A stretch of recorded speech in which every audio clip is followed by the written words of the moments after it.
Hello, everybody. You are listening to Bass Tunes on KUCI 88.9 FM in Irvine. I'm Ari. The views and opinions expressed on this program do not necessarily reflect those of KUCI, its management, or the UC Board of Regents.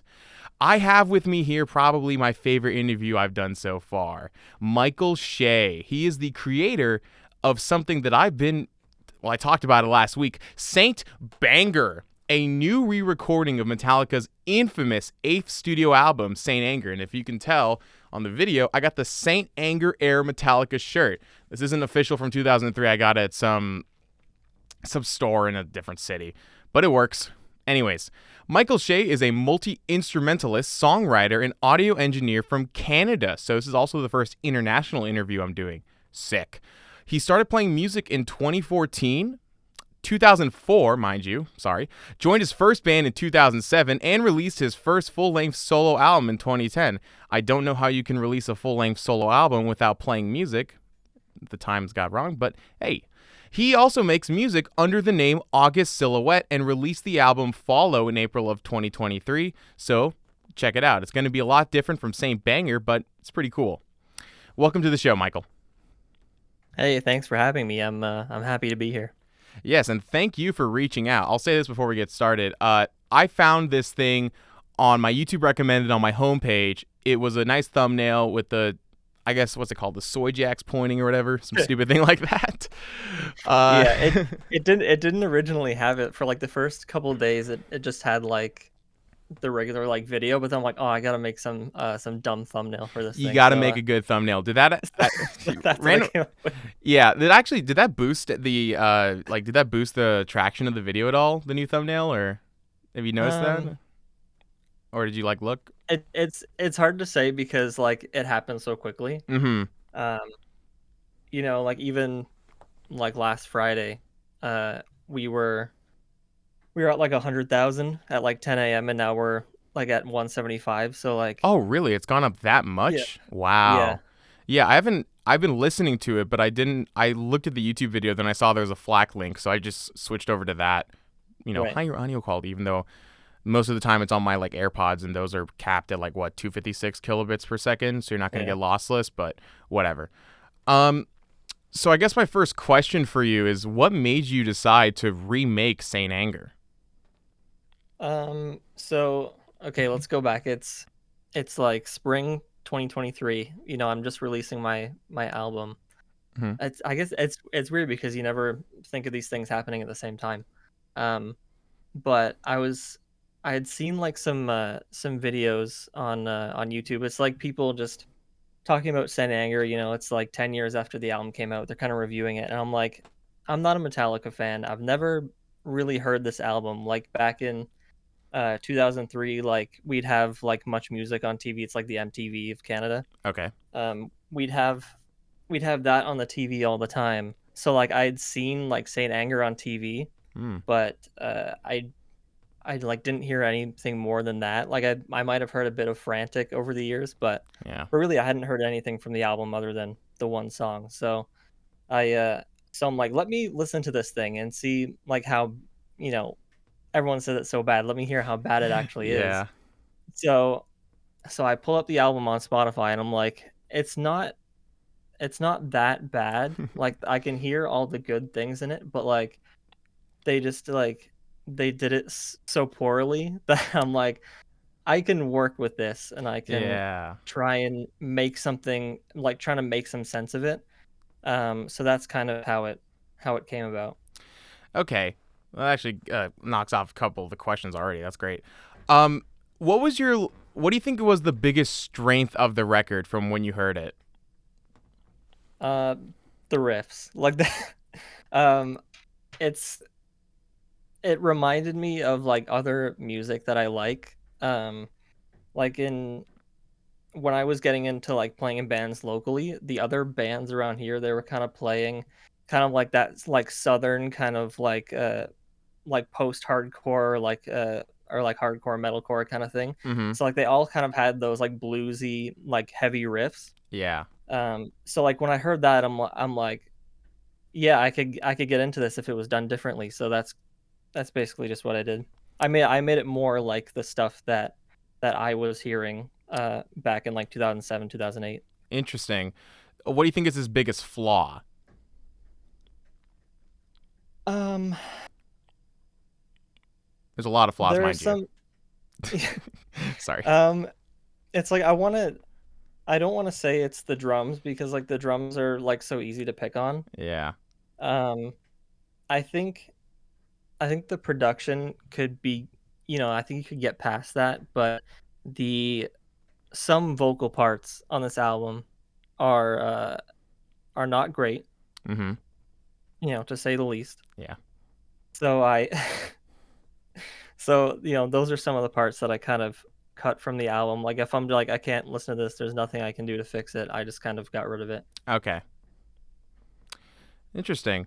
Yeah, I do think one thing that I thought you would have said, but I didn't hear because that's the one that I've heard very commonly. I think the two biggest complaints I've heard of the record are one, of course, the snare. Everyone hates the snare. And honestly, I think the snare works in certain occasions, and on some, it just straight up doesn't work. I'd say in the slower Right. parts, it works, and on the faster ones, it doesn't because of how much I guess, ringingness there is, so it goes on for so long. Mhm. But the part that I thought was like the biggest flaw of it, and I'm sure you're aware of it because the same banger one basically totally fixes this, is the length of the songs, and more specifically, like the lack of content for how long they are. Mhm. Yeah, these songs are like 7 minutes long, and there's like 3 sections, and they're repeated like 3 times, and like every once in a blue moon, they'll throw in a new section of just the same riff over and over again. Those same riffs are usually really, really good, mind you, in my opinion at least, but it ends up taking a lot of time, so it ends up being kind of like a slog to listen to at like an hour 15 or something like that, 75 minutes, Yeah. something crazy like that, where Yeah, I had Saint Anger on when I was with my friend. He's like, "Hey, you want to listen to this?" Like, unironically. So I put it unironically. on, and we're halfway through the song, and I'm like, "Oh my, like this thing's still on. Like it's like, why are they still going? We're only in the second verse." Yeah, Um, yeah. Um, that is so yeah. Yeah, I was gonna say I think that's one of the songs I feel like you cut down the most, but actually benefited the most from how much you cut down was the title track "Saint Anger," because Yeah. like you said, the second verse, but in terms of the content, it's literally identical to the It first Yeah, it's verse. exactly the same. I read a comment saying the song literally restarts like twice, and I agree with Mhm. that. It like starts over at the end, which I kind of like the build up where it goes back, but at the same time, I'm like, it's restarting. Why is it restarting? It's starting over again. We already heard this part. And the only difference, if I remember correctly, with the brah, brah, is like it's playing like a dead note or something like that. So at the end, instead of brah, brah, brah, brah, it's brah, brah, brah, brah. That's it. Like you can tell it's a little different, but not enough to Mhm. redo the whole song. But in your version, I, you get to the chorus, madly in anger with you, dun dun immediately like the sort of shortened break into the next heavy section, and then Yeah, and then we immediately go right into the bridge. it goes right into the bridge, which is basically just the verse again. But I think Mhm. that was a pretty good decision because it keeps the energy and it doesn't like waste listeners' time. Sometimes the length is good, and I will say I did notice that the one song that was basically above 5 minutes was the closer, "All Within My Hands," which I thought was interesting. That's the only one that like was even close to the original's runtime. So that was interesting. Yeah, and that one was like the most interesting, all within my hands because it's like it's only 30 seconds shorter, but there's so much new stuff that I put Yeah. into it. Like the ending is completely different. It's like a whole new section that I like wrote for it. So I mean, I used their ideas, but I just kind of expanded upon it. Yeah, that's the Um, that was kind of it was kind of a cool thing, and I think it turned out really well. I think so too. I noticed that. I was like, how is he gonna get the kill kill kill part? And I thought, and I was like, this is genius. You just get the kill and turn it into like I says in the review, but it's like turns it into more of a chant instead of Yeah. just like a guy falling apart. So it's interesting because I feel like it kind of one sort of changes the meaning of that section, which I like. Although I like, which not like I like, but like I noticed that it doesn't. I feel like it not like it lost it, but I feel like it kind of it was less of the James is just finally done. He's losing it, and he's just screaming off top of his lungs. But then when you mixed in the vocal of James going "Cal," but like at the end of the bridge, it's like interesting. Mhm. So it turns it into a more, I'd say, upbeat ending, even though it's still pretty angry and fast. But it's less of like a mental breakdown and more of like a final stretch to the end, which I thought was an interesting thing. I don't know if you thought of it like that or if that's the right interpretation, but that's how I gathered it. Yeah, like since I mentioned like I'm not a Metallica fan and like I didn't grow up with the album and I knew about the story, like I had seen some kind of monster and Mm-hmm. um like the documentary and like so I knew what was going on, but like I just wanted to make an album that I thought would sound cool out of sane anger. So like, some people were kind of unhappy that I took away certain things or like I wasn't faithful to the like the emotions of the creation of the album or anything. Yeah. But I'm like I just want to enjoy this thing. So I took out the parts I didn't like. I added parts that I did like and I changed things that I thought would be cool. So like the the ending, like all the chants are just like James. It's all the different times James is saying kill, but they're all just stacked on top of each other. Oh, really? Um, I thought that was yeah. a new So recording or something like that. That's cool. no, yeah. So it's all still James. I just took all the times he was saying kill and I just stacked on top of each other. Yeah, it sounds And I more. think it'd be uh, and to me, it's kind of like if you were playing, they're a big stadium band. So if you were playing this in a stadium, having 60,000 people chanting kill the way that it is in this version, I think that would be super cool. Yeah, that's actually a good point. It does sort of make it more accessible to different audiences, I'd say, Yeah. compared to the original one, which was very insular. Let's see. I'll ask this question first. What did you think of Some Kind of Monster? Out of curiosity, the The documentary. the documentary. Yeah, Um, it was a while ago that I've seen it. Like I've seen like little clips of it since then. But yeah. um, I think I think when I watched it, it it's hard to remember. But I do know it was all there was a lot of therapy stuff. And was them searching for a new bass player? Was that in it or was that a separate thing? No, that was it. That was in it. It was like they had like the fan club thing, which I thought was Yeah. interesting because it turns out, random anecdote, that I was going to say this on my show at some point, but I never did it.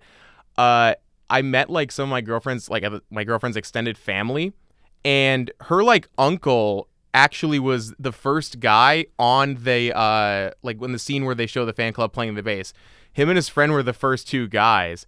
And I was like, no way, it's you. And I pulled it up and I was like, wait, what? So I like immediately was like, oh, that's so cool. So Yeah, that is really cool. random stupid tidbit, because she was like, oh, he's a big Metallica fan. Let's talk about Saint Aang. You can talk to him about it. And I did. It was cool. Anyways, I thought it was a cool story.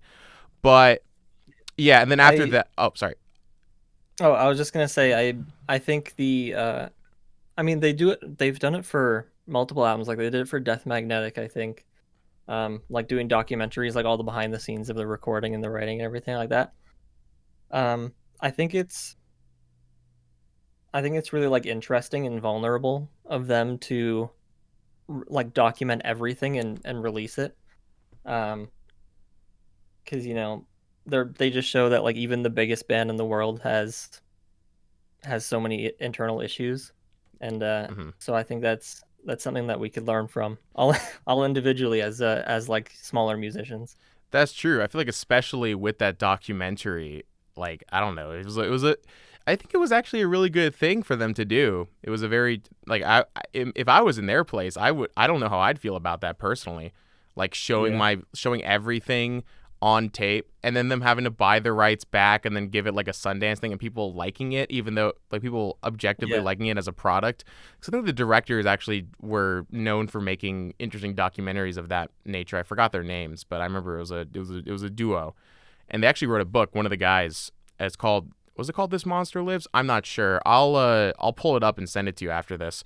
There's like a PDF hmm of it. It's really interesting because he's writing his process of like his life and everything during the making of this documentary, and some of the more challenging parts, and like explaining more about like just the process behind making the documentary about making the album. But still, it's all art. I mean, yeah. it's all interesting to see it documented. I think that'd be that's probably an interesting read. Yeah, I'll send it over. Um, Describe the recording process of the album if you can. So So I can even so somebody asked me in the comments, they're like, when like how long have you been working on this? Um so I looked it up, and the file for Frantic, I made it on May 11th, 2023. Mm. So it's probably like 8 or 9 months ago.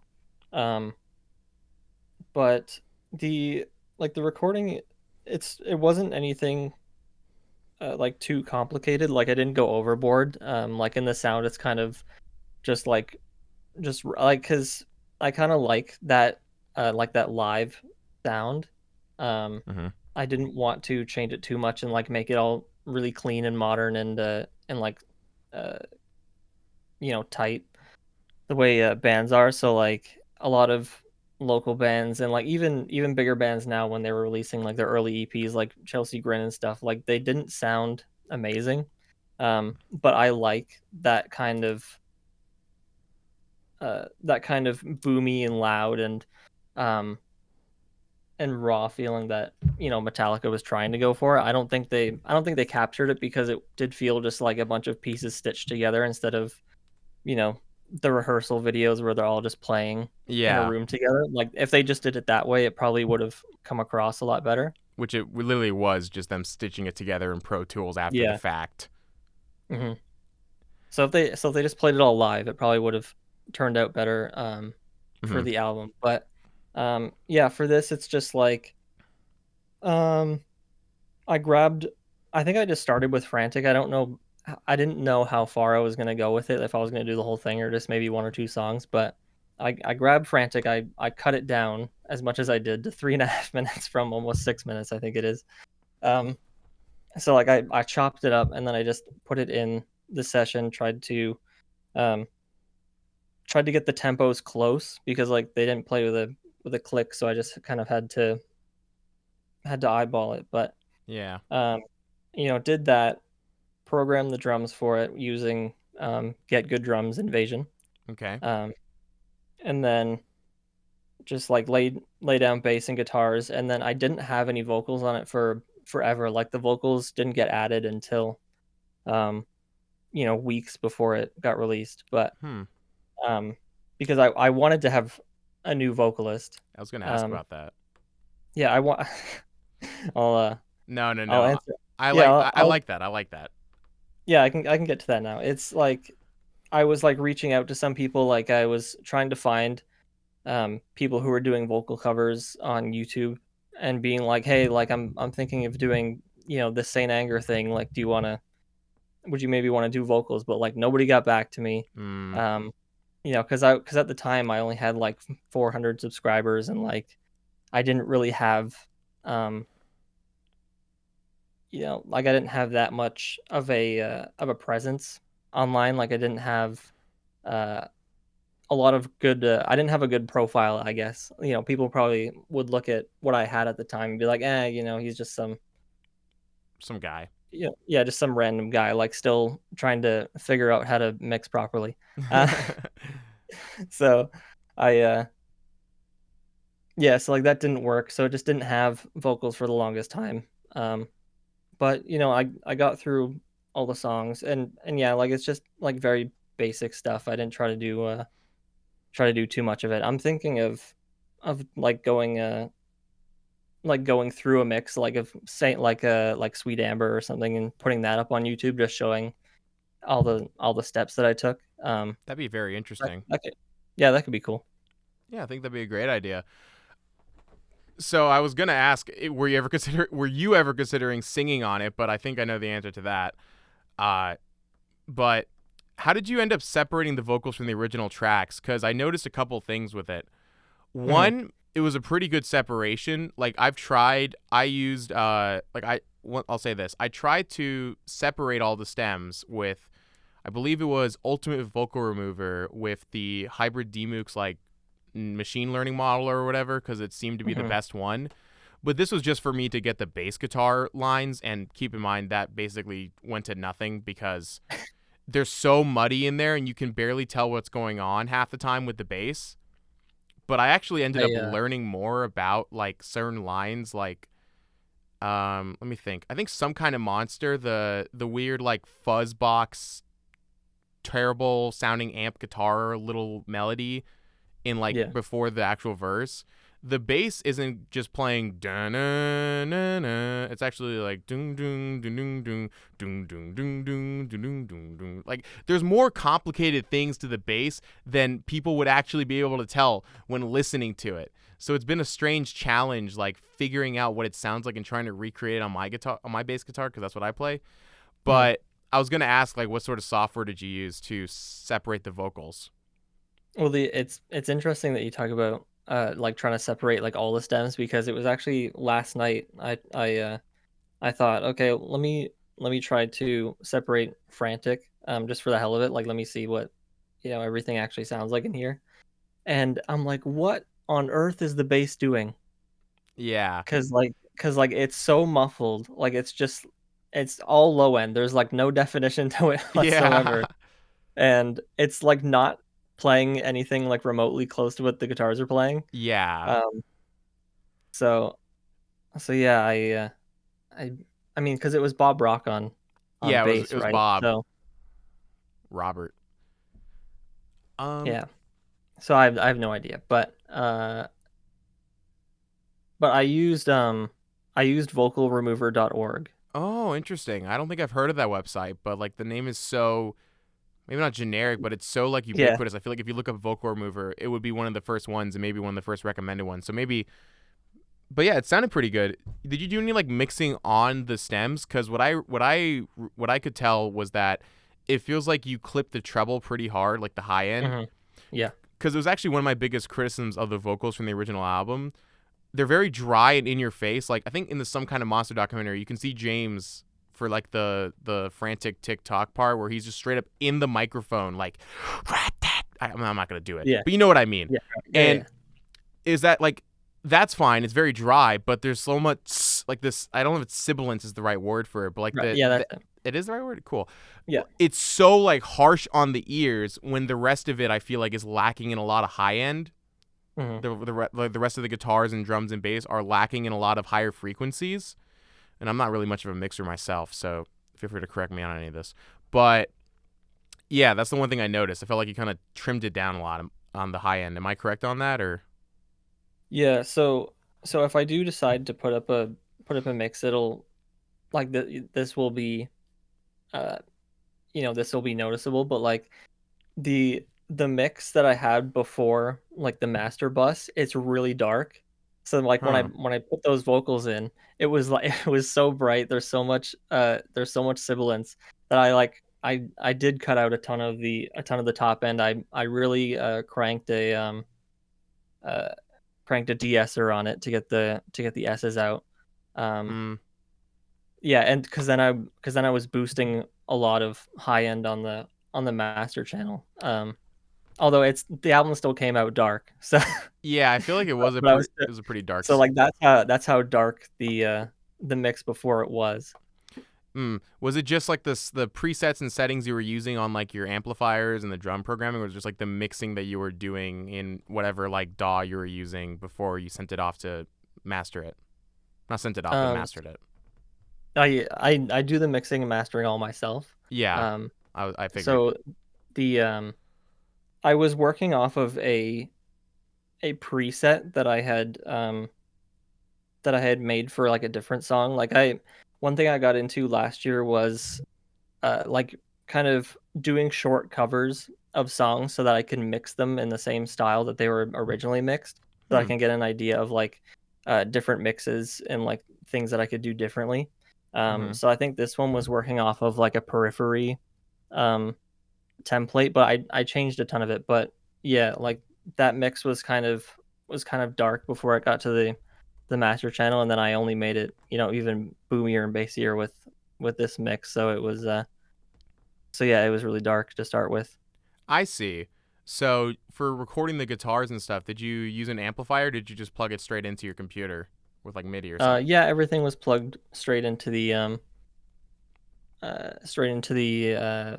what do you call it, the interface.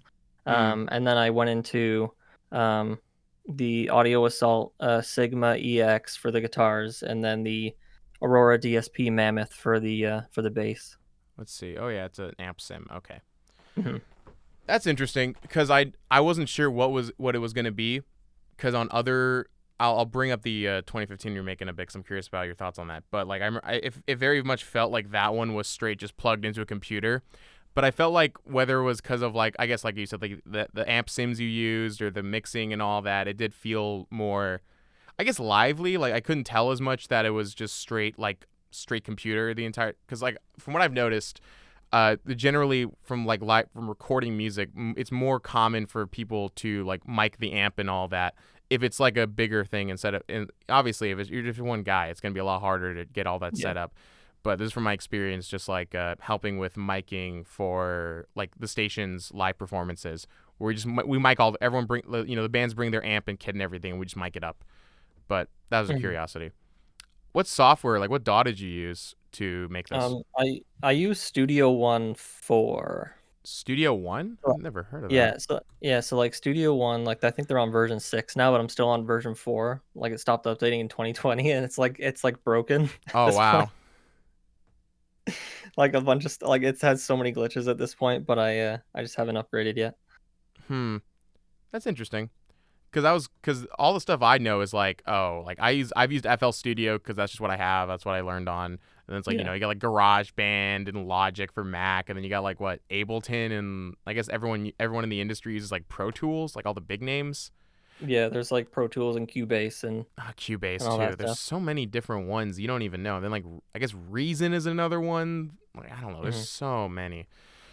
Yeah, it's I crazy. just I just switched over to Studio One because I have a PreSonus interface and it came with Studio One Artist, and I kind of put it off for a little while, but I'm like just because I didn't want to switch off of what I was using, but I gave it a shot and then I just ended up switching over, so that's where I am now. Hmm. What were you using beforehand? I was using like Mixcraft. Oh, Mixcraft. That's another one. So many. I was using like Mixcraft 8 like Pro or something because they do those things where if you have like an older version, you can upgrade for like 15 or $20. So I'm Oh like, sure, yeah, I'll upgrade. yeah. I think the one thing I remember is FL Studio is the one that you can. I guess Logic too, but like those ones you can just like get upgrades for free once you pay for it.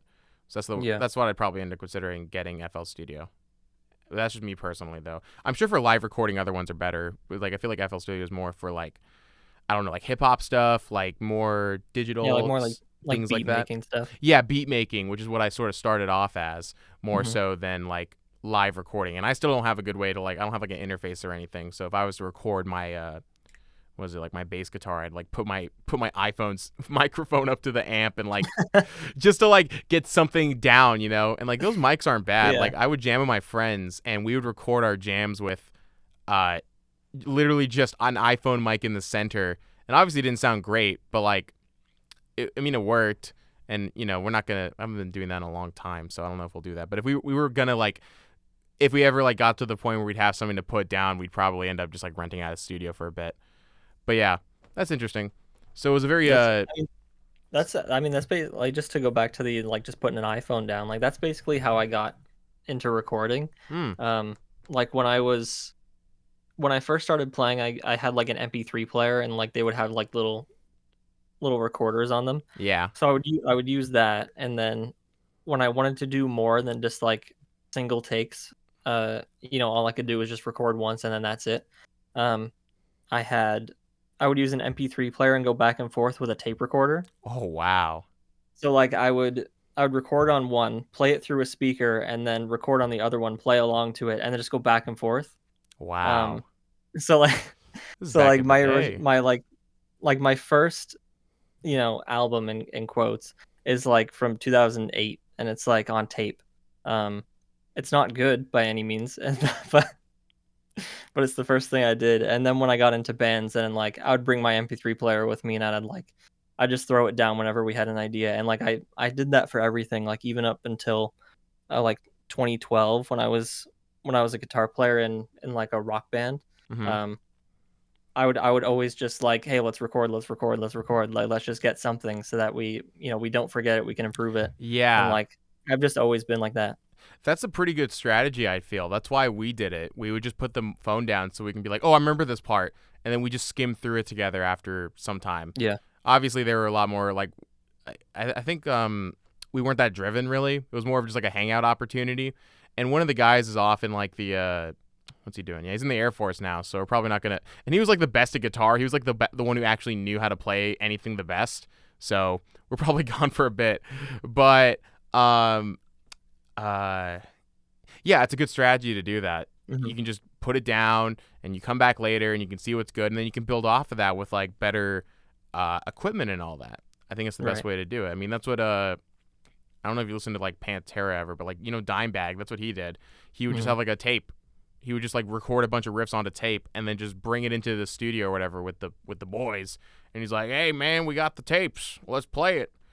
Then just like pick something off the riff tapes or whatever. And then I don't think they Yeah, did that for. what's the worst that could happen if you just like you're at practice anyways and you just hit record and then you have it whenever you need it. Yeah, sometimes the demo's even better. Like one random example I remember is I think Slipknot's Spit It Out ended up being the demo version when they record like on the album because they couldn't get it to sound as like good in terms of like the energy and all that.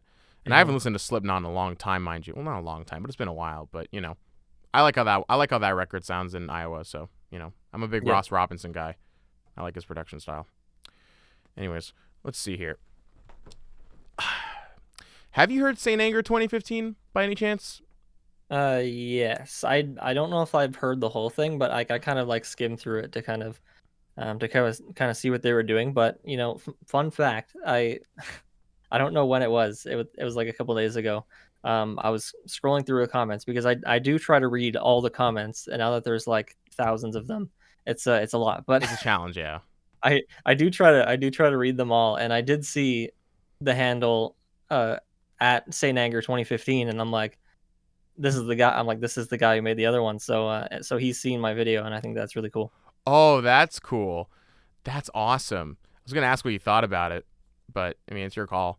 I personally, I liked it. I think the difference between the two is this. I think the 2015 one was a bit more faithful to the original in terms of more so instead of adding new things, just sort of like shortening it a bit, but mostly keeping it around the same, aside from some examples, Yeah. but recording it with a more sort of, I guess, modern is the right word, sound to it. I didn't like the sound of it as much as I liked Saint Banger personally, but they are different, and I do like both of them. And also, I did realize that Saint Anger 2015 finally got put onto streaming services like late last year. Yeah. So I was surprised at that because I read in the description they're like, "Oh, we got permission from Q Prime. We're not going to put this anywhere, not even a download link." But I guess I guess they realized either they like worked something out or like they realized that you can do covers as long as you like get a written agreement, right? Just for Mhm. like just for royalties, and they're marked as Yeah. cover. So if you look up like Saint Anger re-recorded or 2015, I forgot what it's called on like Spotify and those things, you'll find it, and it's same quality, I think. I don't know if it's any better. I don't know if it's like the rip from the YouTube or if it's even the same guy, but it looks like it's the same guy. It's the same name and everything. So unless somebody's like stealing their content, which if so, that's a no-no. Uh, Yeah. Don't do that. yeah, don't do that. Then it's them. So that's pretty cool. Yeah, because I was sort of Um, go ahead. like as far as I know, I think with covers, like if you like I use DistroKid Mm-hmm. to get my music up onto streaming services. I think it's like $12 US per song, like to just get the license to put it up on streaming services. So like people have been saying like, "Oh, put this on Spotify." It's like if it's $12 a song and there's 11 songs, I'm paying, and I'm Canadian as well, so it's like over $150 Canadian Ah, per yeah. year for Oh, it's and I'm not yearly. making that money back. Yeah, in that case, I understand then, because I mean the downloads are up. Like I would say, oh, you might get some revenue off that, but like you know how much Spotify pays? They don't pay anything. You're not gonna get that money Yeah, back unless you somehow blow up. But it's the way very to low. blow up is even like you'd have to be on like Metallica's level or something like that to really like reap a lot of revenue off it. A lot of the new Right. artists I feel like are just sort of now, they make the money off of the spot, the shows, the merchandise, making the content on social media. They don't really make that much money off of the streaming revenue now. When previously, I feel like labels and artists would make more money because you would buy CDs and like radios would. I guess radio also was a big one in terms of like money from that, but I'm not Yeah. certain. it's all a ploy to get you to listen. I feel like before it was all a ploy to get you to go buy the CD, right? So you can Hmm. get the full thing, and that's like 10, $15 or whatever, how much it cost back then for a new one. And it would end up, that's where a lot of the revenue would come from. But now you don't have to get enticed to listen to the CD or whatever. You just go onto your streaming platform and click the button. And I think for listeners, it's great, right? Because then it's like you pay $10 a month, you get all these songs, and you don't have to worry about, one, cataloging them with like iTunes or whatever equivalent you use, and two, it's more affordable. But I think it has changed the way we consume music as, I guess, consumers, and the way artists have to treat it as a business and labels. So I think there's ups and downs to it. You can argue either way till the cows come home, and I don't think you'll get a real answer on like what's the objective uh Yeah, like the best like thing. the the way like the way that I use streaming is that like I don't really listen to music on streaming like I do sometimes because there are certain songs that I don't have yet because I do try to buy a lot of the music that I really like. Like I'll just use it to like explore and find new things. But then once I do find the things I like, I'll just go to iTunes and I'll buy it. That's interesting. I think what I do is I'm not as, I guess, nice about that, but I end up purchasing a lot of the records I really like on like vinyl, more Hmm. so for a collecting thing. But sometimes I do listen to them. I do have a player. I'm not like one of those guys who just buys it and just has it up there. Although I don't even mind that. But uh, it's a way to support it and to like sort of have it as the way Yeah. that people, it's a way to have it a physical thing, and the physicality of it is something that I feel like, especially my generation, Gen Z or whatever, does miss a lot. Like you see people buying CDs again, my friends, and like having things like iPods. I bought an iPod recently. It had a bunch of songs on it, but no Saint Anger, so I put Saint Anger on the iPod, and I'm considering going back to that same shop and just giving it back to them and like just donating it to another thrift store, or wiping everything and then putting Saint Anger onto it. So they open it and then they go buy It's it, just Saint and Anger. they buy it and they look at this and I'm like, what is this? So someone has an iPod with only Saint Anger on it. And it's like, is this somebody's favorite album? And you might think, oh, it's not even my favorite album. I'm even the one in the chart. It's not even my favorite of all time. Although I don't even think it's up there. It's not even my favorite Metallica album. Although it's the one I've listened to the most. Yeah. It'd be like having an iPhone and all of a sudden they're like, "Hey, U2's new Oh album is out yeah, and the you U2 have it. thing. You just have it." I remember that U2 thing. It was crazy. I Yeah. think I think I had an iPhone around that time when the whole U2 thing happened. Mhm. I'm gonna wait. I don't think I'm just out of curiosity. I'm pulling my phone up. I don't have Apple Music anymore, so I don't know if it's there. But let's see here. U2. Let's go on Apple. Okay, they got rid of it. I don't have U2 on my. I'm just showing it to the camera. I don't have U2 on my phone anymore. So thank you for getting rid of this U2 song from my phone. Anyways, off topic. If they only made it an option, then I think a lot of people wouldn't have had a problem with it. But it was like, "Hey, it's on your phone. You can't get rid of it. Sorry." Like, Yeah, that's funny. I'm like, I figured they just gave it. I think if if Apple Music was like a thing back then, they probably would have been like, here you go. If like streaming was a thing more so. yeah. But that's besides the point. That's interesting. Um, are there any moments of this project, Saint Banger, that you're especially proud of? Um, well, the end of All Within My Hands is a good one. Um,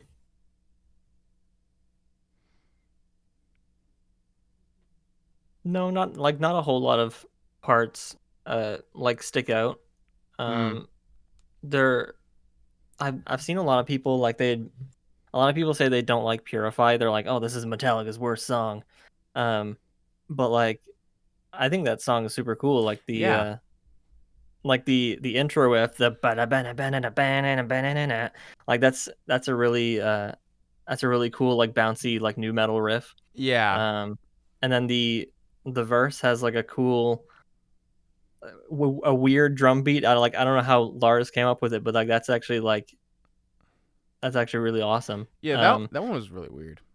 And then I feel like a I feel like the reason people might not like it is that there was no vocal tuning on Saint Anger, Yeah, there was none. and and James did not do a lot of you know takes to get the right one, just because of time constraints. Yeah, Um, he just did like two and takes and he's done basically. he's doing like a weird chromatic thing like over the music, because the guitars are just going like chromatically up and down. Oh yeah, it's a lot of Um, chromatics. I remember and reading like that. it's very hard to sing that correctly. Like I've recorded my own music for years, so like, and I do that kind of stuff sometimes. And like when notes are that close together, it's really hard to get the right note. So it's so I feel like people might be put off by like how like a lot of the notes might be a little bit shaky or a little bit off, but like Yeah, I see what he was going for, and I think it could have sounded really cool. I mean, I do think it sounds cool I do as think it so is, too. but like if it was like tuned properly, I think it would sound like sick. Yeah, I agree. I did you end up like tuning the vocals at all on this record at all? No, I just left them as they were. Yeah, even the Purify one. Yeah. Okay, that's good. Well, it would have been fine if you did too. It would be funny. I'm thinking like James Hetfield auto tune. That'd be pretty funny if you just crank Yeah. the auto tune up all the way. And then like what's it? I was gonna say this. I didn't realize. I guess chromatic is the word I've read a lot for Saint Anger. Although I don't have the best grasp of music theory. I did like choir in high school, but I didn't really pay that much attention to the theory side of hmm things. And even if I did, it's all been so gone by this point. Was the majority of the original record like chromatic scale riffs and things like that, or? It was like a lot of blues riffs, like it was a lot of 035, Oh yeah, on that's on the true. on the front. Like that was pretty much all the riffs were for the That's like whole half. That's album. like half of them. Yeah, at least I can. Yeah. I can remember. Um. Yeah, I remember most of those off the top of my head. Which ones are 035? Yeah. Like there, like, cause there's like Purify. There's parts of like All Within My Hands has a lot of chromatic stuff. Hmm. Dun, dun, dun, dun, dun, dun, dun, dun, dun, dun. That's all chromatic. Yeah. Uh. Saint Anger, the main riff, that's all just like 0 1 2. That's Yeah. all like Yeah. It's just that's zero, just one, all two, and then down, chromatic. and then down, and then up, and then three on the A string. I think Yeah. it's interesting stuff. Let me think. Yeah, mostly chromatics. Let me think here. Sorry, give me a second. I'm trying to think of what to ask next because Yeah, no that's problem. all right.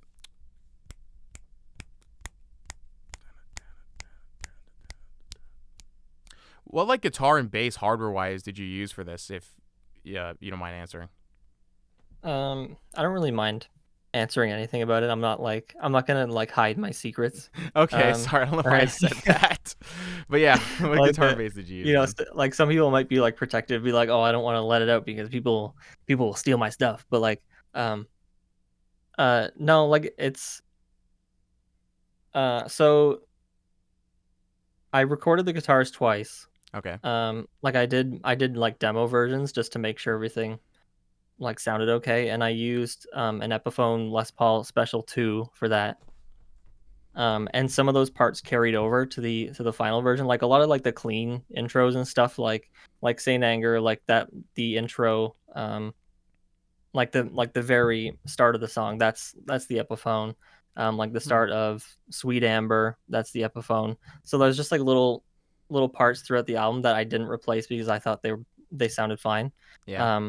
But the main guitars um, were a Fender Strat, a Mexican Fender Strat, that just has a single pickup in it, like a Tom DeLonge guitar. Hmm. Um, so it's yeah, it's just that, just a Fender Strat. And then for Invisible Kid, since it's down and it's tuned to like drop G sharp, Yeah. um, I played that on my 8 string, Oh, which is eight a string. like, yeah, like I'm like they probably played it on 7 strings, but like all I have is the 8 string. I think So it was a seven string um if I remember correctly, seeing any footage of it. yeah, so I broke out the 8 string, and that's a Schecter C8 Deluxe. Hmm. Um so but like it has like all my stuff is like like my stuff is barely stock. Like I like to like switch out the parts and repaint them and all that kind of stuff. So like they're Hmm. all they're all monstrosities. Yeah. And the bass is just a Squire 70s jazz bass. Like it's Ooh, a Squire's jazz bass. yeah, like people are like, "Oh man, that tone is so sick." It's like if only they knew it was like a $400 Squire bass. Yeah, it's mostly just like the amp and or the mixing that really gets to it. I forgot Yeah. what bass Bob Rock used on Saint Anger, but it was something crazy. It was something crazy. Oh, here it is. It was a Spectre. It was like an old school Spectre. Let me see if I can pull this Oh up. yeah. Yeah, that's the thing that was crazy. It was like this like really old school Spectre Those bass things are guitar. like crazy looking, aren't they? Yeah, they're like it was like a weird like bright mahogany wood like bass guitar old. Let's see here from like the night. Because Yeah, PJ I Rubal's vintage spec. Oh yeah, I think I found it. Is it the NS1? It might be the NS1. But yeah, this thing is crazy. Like it looks because crazy. like one of my favorite bands, like could be my favorite band, Protest the Hero. Oh, that's your favorite band? Um, Interesting. I think I think their like original bass player, I think he might have played a Spectre or like something similar to it. So that's pretty cool. But like I mean, he has a crazy tone. I don't know what Bob Rock did to just get the flubby sound Yeah, that he it's got. weird. I don't know what he did to it cuz it's interesting. I have another question actually. I think my favorite song on the original record and actually, what's your favorite song on the original record? Probably I think Sweet Amber was the one that stood out to me the most. I think Sweet Amber is probably one of the best in terms of like an actual song, less so like the Yeah. weird amorphous world of Saint Anger. Like if you want to pick a couple songs that are like these songs could actually be played live and they won't sound horrible. It's like Yeah. Frantic, Dirty Window, and like Sweet Amber. And then Mhm. maybe the Unnamed Feeling if you like, I don't know, metalcore or something like that. I don't think that even counts as not at all. But you know what I mean? Emo It's stuff. it's it's adjacent. Yeah, it's adjacent. But I think my personal favorite song is My World, mostly because of the double kick section and the ending. It's the ending mostly because one that's played on a bass, right? Mhm. And Yeah. the thing that I noticed was this, right? I realized that he went from separating the stems for My World and all the other songs. At the ending of My World, I thought he was playing the high octave version of whatever. Mhm. But once the guitars kick in, it actually goes back to the lower octave. So it's like, wait, what? So it's like or whatever in that weird, terrible, Yeah. flubby Bob Rock tone. Anyways, sorry, Bob, come on the show. But I just like saying "come on the show" offhandedly. It's so funny. Anyways, Mhm. uh, what I've realized was two things. What Bob did on the original was because there's a clip of it on YouTube. He's like, I'm capoing a bass. So he capos the bass guitar and then plays it on the A string. But then I'm like, one, I don't have a capo. Two, that's stupid. So then I was like, wait, I can use the third string on the bass because I play a 4-string and Bob also played a Yeah. 4-string. And that's tuned to C because it's a CGCF for drop C on bass, I think. And then Yeah. switch over to that. What did you do in terms of playing that part? Yeah, I just played it on the higher C string. I don't know why he wouldn't play it that way instead of capoing it like he did. Maybe because the string was like thinner, wouldn't sound as full, but it doesn't really Yeah. sound that full. I Yeah, don't. like maybe it was just like the tonality of it that he didn't like. Yeah, I don't know. It's strange because like, and I was gonna say for you separating the stems on Frantic, they do have the stems for Frantic, only song on the record that's ever been like separated officially Mhm. because it was on Guitar Hero Metallica. Oh, So right. you can look because that one you can tell what the bass is playing, and it's like dun dun like it's basically playing the. I don't know. It's like I feel like Bob kind of played like the roots kind of and kind of followed the rhythm guitars a bit, but then sort of just simplified it. I'm not sure. It doesn't really sound like anything. I don't know why I'm talking about the bass so much, but it's just that's the one of the most It interesting ba parts of the record to me. Bass is really important. It is. It's a rhythmic Like, backbone. a lot of, some people uh will say it's not, but then if you show them a song with bass and then you quickly remove the bass, they will see exactly why it's so important. Yeah, I agree with that. I do think that's the same for Saint Anger of all things, even if you might say the bass is bad. I feel like it does on certain songs. I think like Shoot Me Again on the original does have a good rumble to it. Mhm. I forgot about Shoot Me Again. Did you keep in the weird Wake the Sleeping Giant, Wake the Beast part? Or did you cut that one out? No, I cut that. Yeah, that's a good part to cut out. The one part that I wish you didn't cut out, and I said this in the original comment on your video, was the ending to Invisible Kid.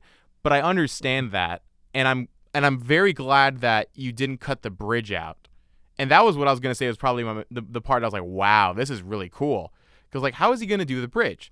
Is he gonna entirely like is he just gonna play the riff for 4 bars and then just switch back into the double kick section like the 2015 one did? No, makes a whole new section, but not as different as All Within My Hands. But I don't know, I liked it. Did you play that like the was that like a was that like a scale that I was using or anything? I'm curious about that. Um, so I don't know the exact notes, but it's just like it was kind of the same. Yeah, I noticed that. It's the same as like the part that I the part that I added in Sweet Amber. Like because I also changed the bridge part for that. Like I kind of added the little melodic leads over it. Yeah, I noticed Um, that. I basically played the same chord progressions. Interesting. Yeah, I like that one because I felt Um, like it resolved back to the original note pretty well. So it did something new, but it mhm. still like stayed true to the original, I guess, melody of it enough. Where it's like it. Yeah. I was gonna say like I said it was like, oh, it's genius because I feel like it makes sense in your head from someone like me who's listened to this record how many times at this point. I'm gonna pull this up while I'm talking, but uh, it felt like it made sense. I was like, how would I change this to make it more dynamic and make it, I guess, more pleasing and not just the same thing over and over again? Well, you do that. Let's look here. 529 Scrabbles on Saint Anger.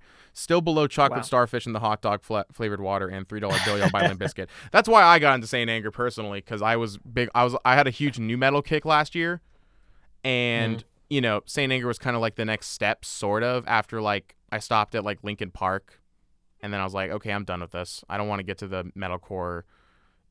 Emo is not the right word. I keep saying emo a lot, but like I don't know, MCR, Pierce the Veil, like post-hardcore into metalcore stuff. I'm just Yeah. like post Glassjaw in terms of post-hardcore. I just tune out at that point. I don't really prefer. I don't really like that kind of stuff personally. But that's my 2 cents. I don't know. So That's fair.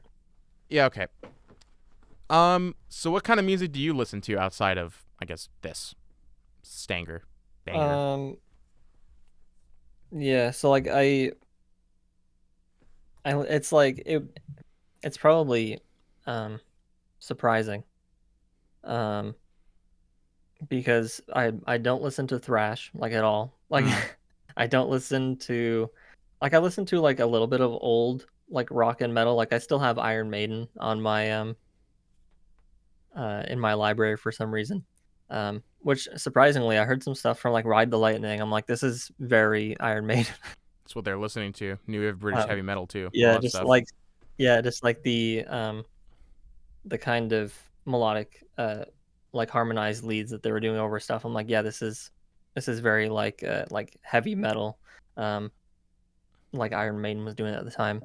Um but like, Rush is one of my favorite bands. Ooh, Rush. Um I love that stuff. No Effects is one of my favorite bands. I mentioned Protest the Hero. Um Is it Protest or Billy Talent Protest? Sorry. uh sorry. Protest the Hero. Okay. Um love them. I mean, I could say that they're probably my favorite band. Um, Billy Talent is another one. I like a lot of listen. I probably like a lot of Canadian bands, just because of the way our radio and our TV works. Like it's like you have to have so much Canadian content to be considered a Canadian station. I remembered that. Um, That was crazy when I heard about that.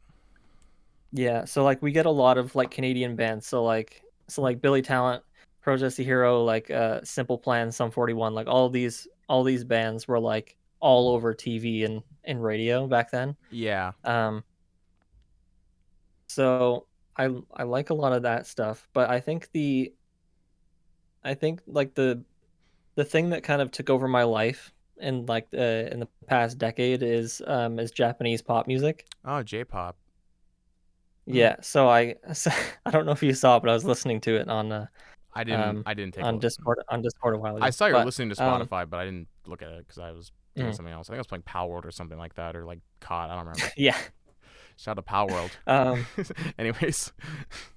so yeah, like I heard Baby Metal back in early 2014, Oh yeah. and I was like, I didn't know what to think of it at first. Yeah, that's what I I kind thought of just too. like brushed it off because I was like, it was just something like completely different to what I was listening to. Oh, and I completely forgot all like the metalcore stuff that I listened to like after the burial, like Chelsea Grin. Um, what else we got? Like Within the Ruins, um, a little bit of Suicide Silence. Attila. Like I kind of like all that like late 2000s like metalcore and deathcore stuff. Veil of Maya, Born of Osiris.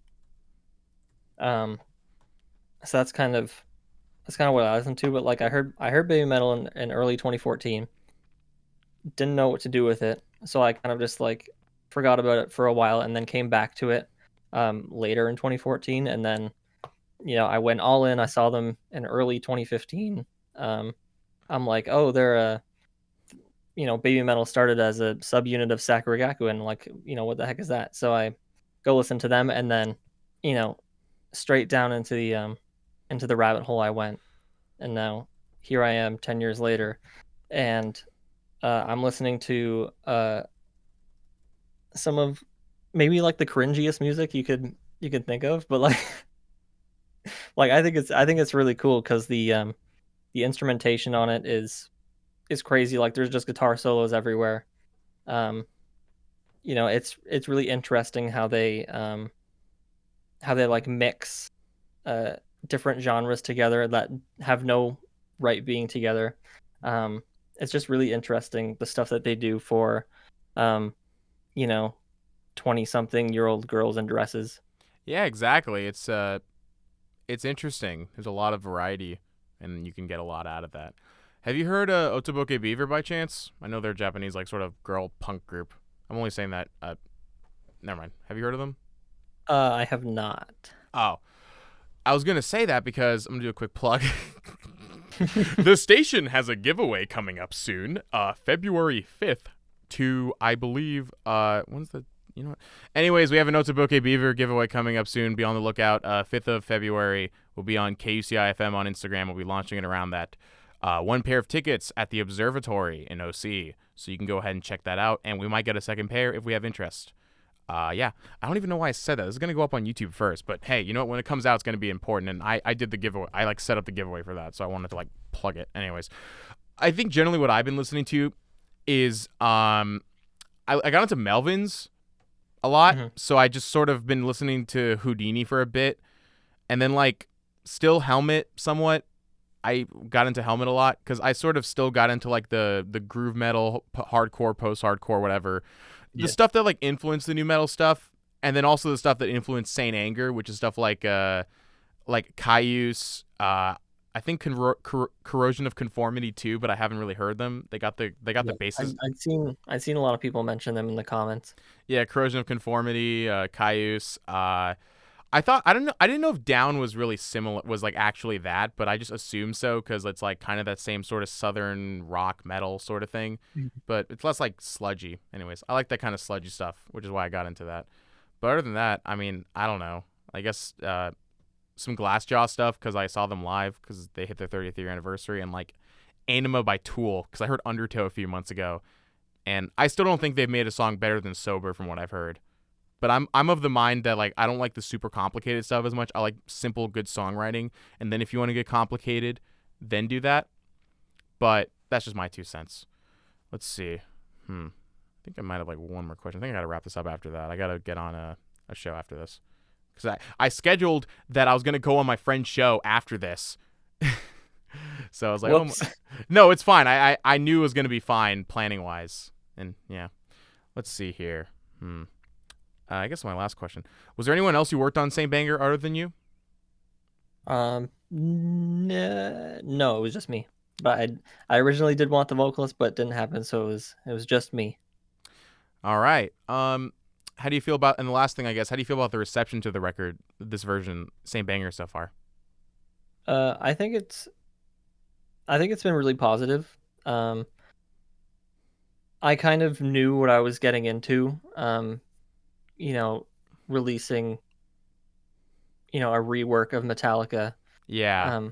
When you're getting into that realm, like, you don't know what the reception is going to be. Like, are people just going to completely reject it um, because it's not the original? But like, I knew people didn't like Saint Anger, so I'm like, what's the worst that could happen? It couldn't be that bad. And the Saint Anger 2015 guy, Daryl Gardner, right? Yeah. Um, like, you know, I I think people received his pretty well. So, I just put it out, and to just see like the amount of people, and uh and all the positives that they've been kind of throwing my way. It's really cool.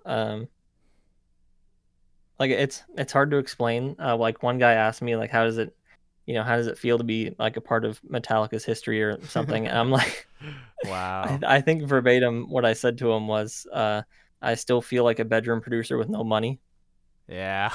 Um, like, it's you.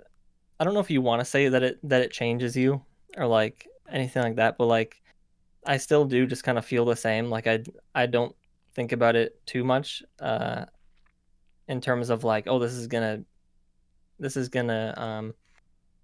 make me famous or anything. Like, I don't really care about being famous that much. Yeah. I just want to make music that people like, and if that means I can make money and be famous, I mean, that's cool, I guess. But I just want to make the music. Yeah, make the music you want to make, and hopefully somebody will like it, and hopefully get a good reception along the way.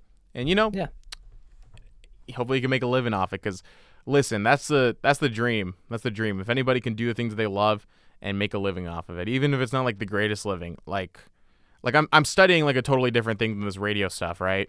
But if I could do hmm this show or some sort of radio show, because you can't really get paid. This is a public station, mind you. But doing this for a living, that'd be sick. So I understand what you're doing. I understand like yeah. the feeling you got, when I guess creative to another, though it's a totally different thing. I don't know how to work an instrument, but I know how to speak out of my butt for an hour. I mean, you said you play the bass. I do play the bass. Not great though. Well, I mean, we're both in that boat, so Hey, well, you definitely play better than I I can. You can I, actually I play do the it. St. I Anger do it stuff. well, and I do it well enough to get by, and that's all you need. All right, all right.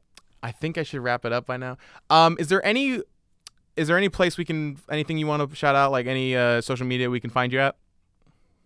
So I don't go on social media a lot, but I do have my Instagram, which is at August Silhouette, I think. Uh, All right. I really don't go on it that much. And I also have, you can find August Silhouette on any streaming platform, including YouTube. You can search that up. My album Follow. I'll have I'm working on more music. It's a little different than what I have up. Um, but I think it'll be good.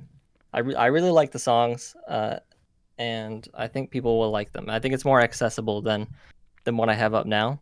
Um, and that's pretty much it. Just YouTube and Instagram.